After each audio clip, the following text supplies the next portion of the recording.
함께 말씀 보도록 하겠습니다. 요한복음 10장 22절부터 30절입니다. 우리 한 절씩 교독하고 마지막 절을 함께 봉독하도록 하겠습니다.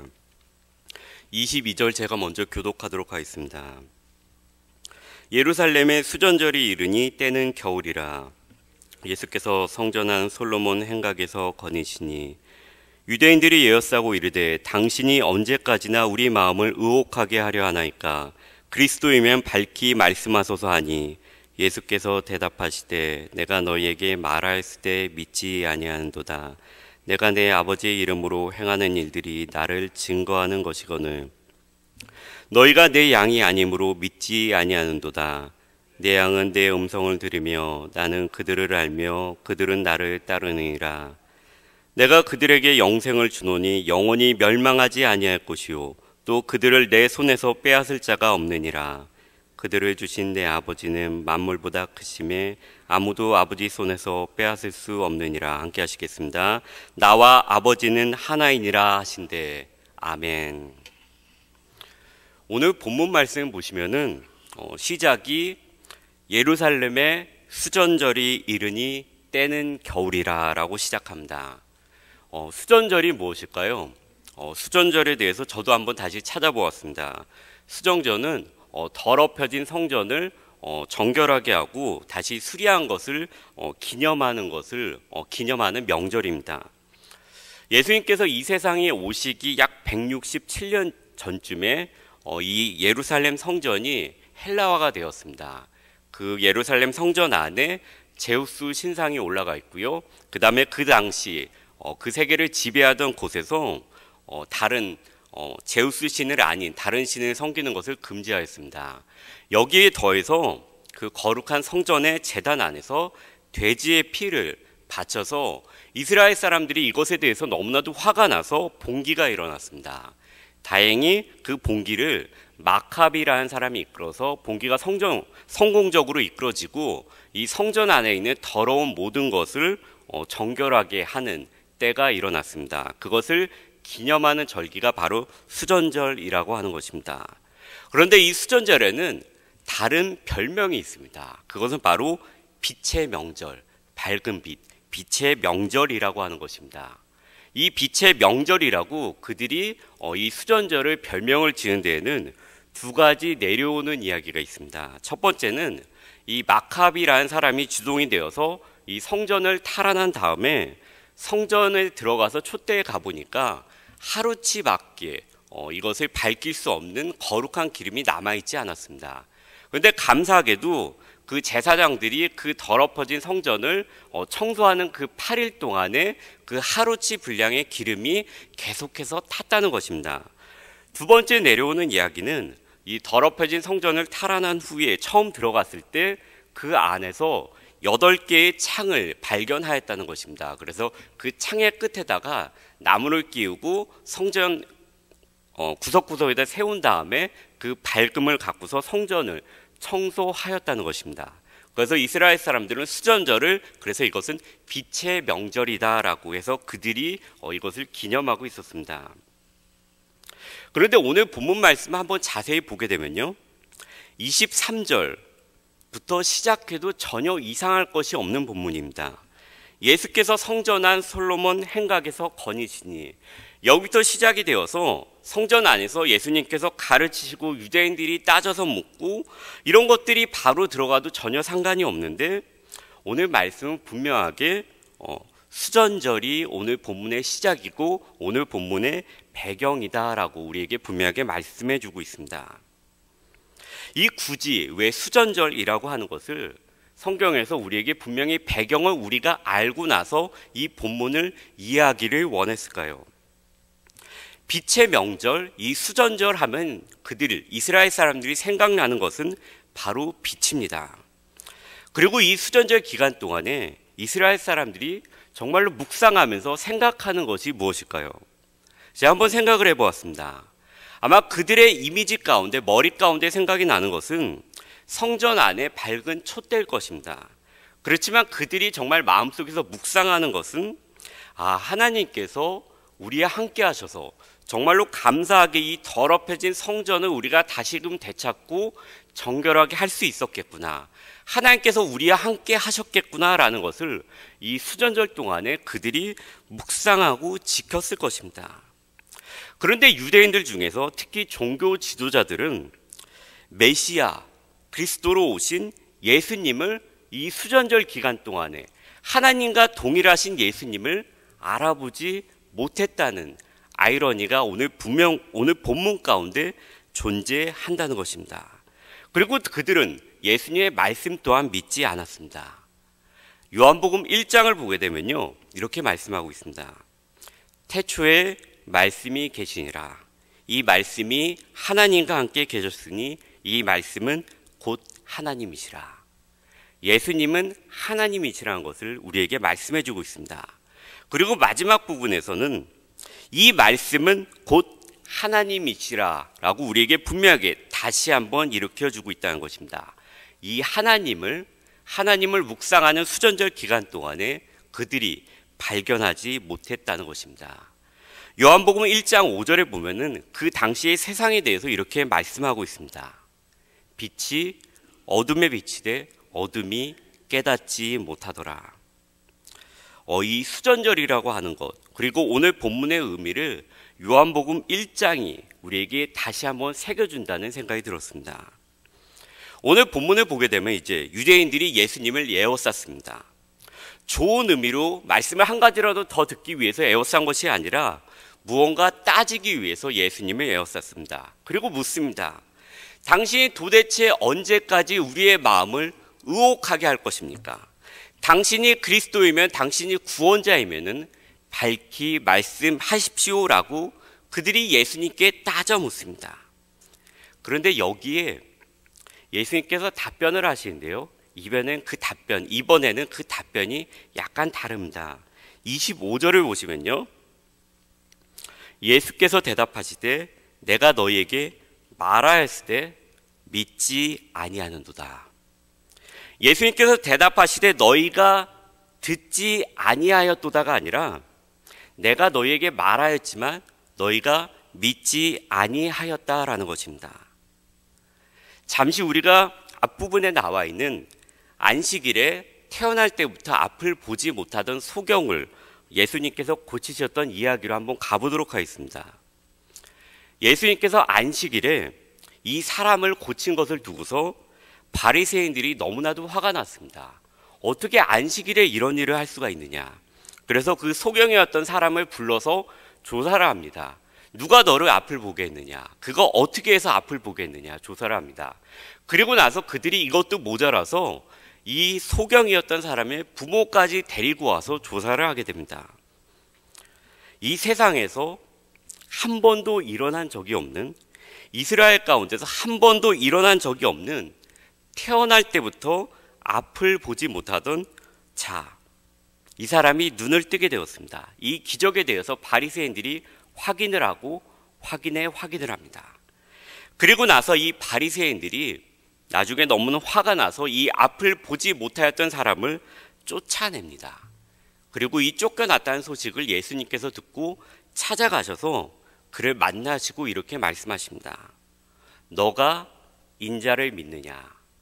다른 성경 본문에서는 너가 하나님의 아들을 믿느냐라고 예수님께서 그에게 말씀합니다. 그리고 나서 그의 반응이, 소경의 반응이 어땠습니까? 그가 이렇게 얘기합니다. 대답하여 이르되 주여 그가 누구오니까 내가 믿고자 하나이다. 그의 마음 가운데 있었던 것은 믿고자 하는 마음이었습니다. 겸손한 마음이었습니다. 겸손히 자신을 내려놓고 믿고자 하는 마음이 그의 마음 가운데 있었던 것입니다. 그리고 예수님께서 이렇게 얘기하십니다. 너가 그를 지금 보았고 너하고 얘기하고 있는 그 사람이 바로 하나님의 아들이라고 말씀하십니다. 그리고 나서 그 소경이었던 자가 이렇게 말합니다. 주님, 내가 믿습니다. 그리고 나서 경배의 절을 예수님께 하게 됩니다. 그는 바로 믿었다는 것입니다. 다시 오늘 본문으로 돌아와 보도록 하겠습니다. 이 유대인들이 과연 예수님께서 내가 그리스도라고 하는 것을 그들의 삶 가운데 듣지 못하였었나요? 그렇지 않습니다. 예수님 분명히 내가 그리스도라고 말씀을 여러 번 하셨습니다. 그래서 예수님께서 그들에게 내가 너희에게 말하였을 때 너희가 믿지 아니하였도다. 내가 너희에게 분명히 말하였다고 말씀하고 있습니다.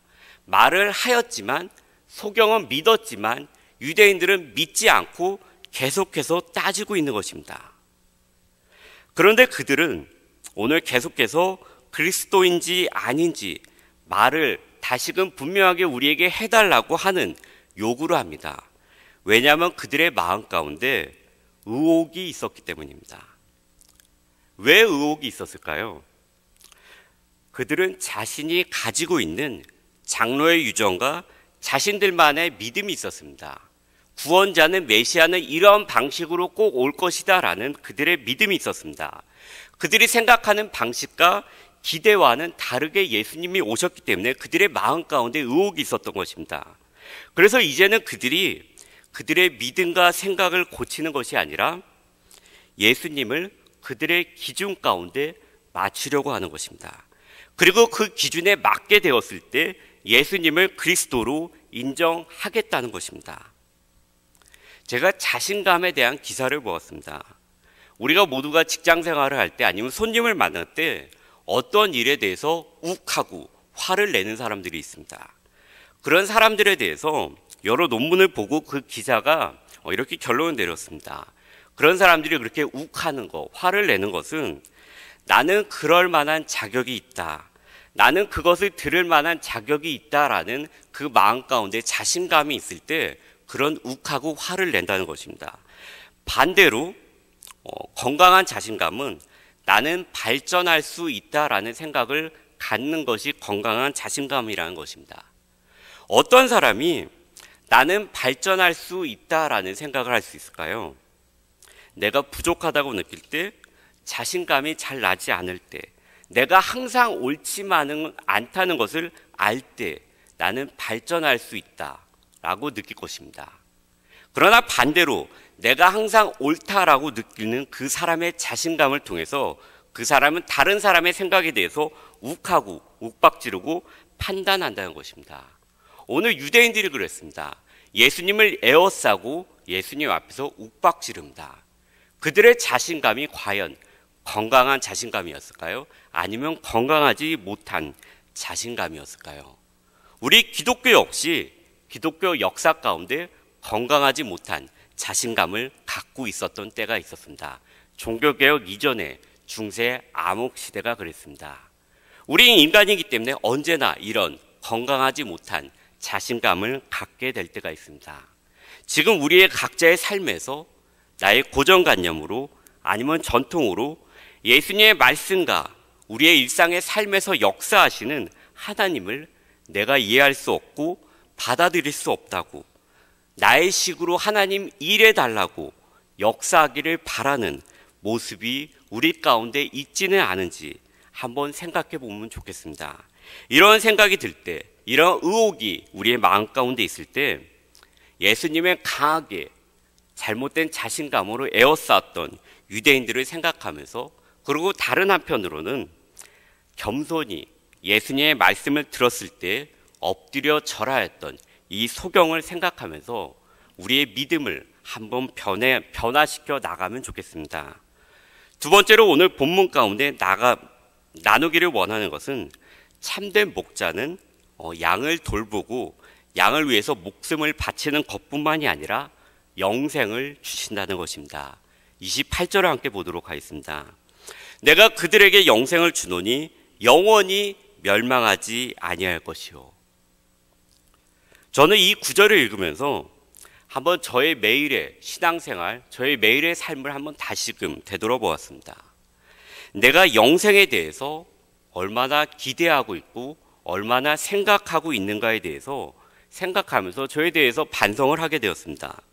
영생은 단지 영원히 산다라는 것이 아니라 하나님과 함께 영원히 있으며 그분으로 인해서 기뻐하며 멸망하지 않는다는 것을 의미합니다. 우리는 교회 안에서 예수님을 믿고 그렇기 때문에 영생을 얻었다는 것에 대해서 배워서 너무나도 잘 알고 있습니다. 그러나 우리는 이것에 대해서 내가 죽음 이후에 갖게 되는 것으로 멀리 뛰어서 생각하고 있는 것은 아닌지 생각이 되었습니다. 예수님께서 분명히 우리에게 영생을 주셨습니다. 그리고 이 영생이라는 것은 우리의 믿음 가운데 작은 부분을 차지하는 것이 아니라 큰 부분을 차지하는 중요한 것입니다. 그렇기 때문에 우리는 우리의 일상의 삶 가운데 하나님, 저를 이렇게 도와주십시오. 제가 지금 어려운 가운데 있습니다. 이것을 해결해 주십시오.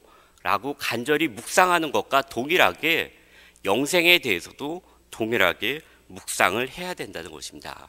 왜냐하면 이것을 우리가 생각할 때 우리는 내가 살고 있는 이 세상이 전부가 아니라는 것을 다시 한번 생각하게 되고요. 그러므로 인해서 이 세상에 내가 가지고 있는 것에 대해서 내가 목숨을 걸지 않는다는 것입니다. 그리고 다음으로는 영생을 생각하는 것이 중요한 것은 이 마지막 때, 나의 생이 다하는 그 마지막 때에 하나님께서 나에게 주신 달란트를 어떻게 사용하였는지 결산하는 그날이 분명히 있다는 것을 영생을 묵상함으로 인해서 우리가 다시금 생각하게 된다는 것입니다. 우리는 모두 영생을 소유한 자들입니다. 그리고 이 영생은 하나님과 함께 한가 동시에 우리가 이 세상 가운데 살아가는 동안에 그 누구도 이것을 빼앗을 수 없다는 것입니다. 예수님께서 우리에게 이렇게 말씀하십니다. 내가 그들에게 영생을 주노니 영원히 멸망하지 아니할 것이요 또 그들을 내 손에서 빼앗을 자가 없느니라. 참 목자이신 예수님은 우리에게 영생을 주시고 또한 이것을 누가 빼앗아 갈 수 없도록 지키신다는 것입니다. 예수님의 손 안에서 우리에게 주신 영생을 그 누구도 빼앗을 수 없다는 것입니다. 이 안정된 믿음, 정말 하나님께서 나를 굳건하게 보호하신다는 이 믿음을 갖고 오늘 하루를 살아가시기를 소망합니다.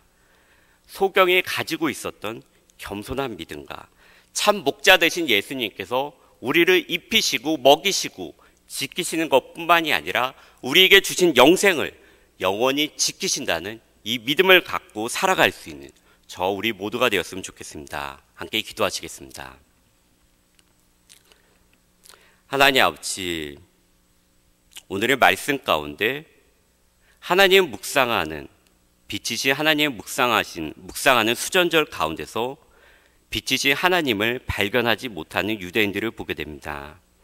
하나님 아버지, 우리의 일상의 삶 가운데 우리가 혹시 우리에게 있는 전통과 나에게만 있는 생각 가운데 하나님을 발견하지 못하는 어리석음이 생기지 않을 수 있도록 붙들어 주기를 간절히 간구드리옵나이다. 하나님을 나의 방식 가운데 나의 방식으로 역사하게끔 맞춰가는 것이 아니라 정말로 하나님이 역사하시는 그 방식대로 믿고 양처럼 따라갈 수 있는 우리 모두가 될 수 있도록 성령이 역사해 주시기를 간절히 간구드리옵나이다. 하나님 아버지, 오늘 하루를 살아갑니다. 오늘 하루의 삶 가운데 우리에게 분명히 필요한 것들이 있습니다.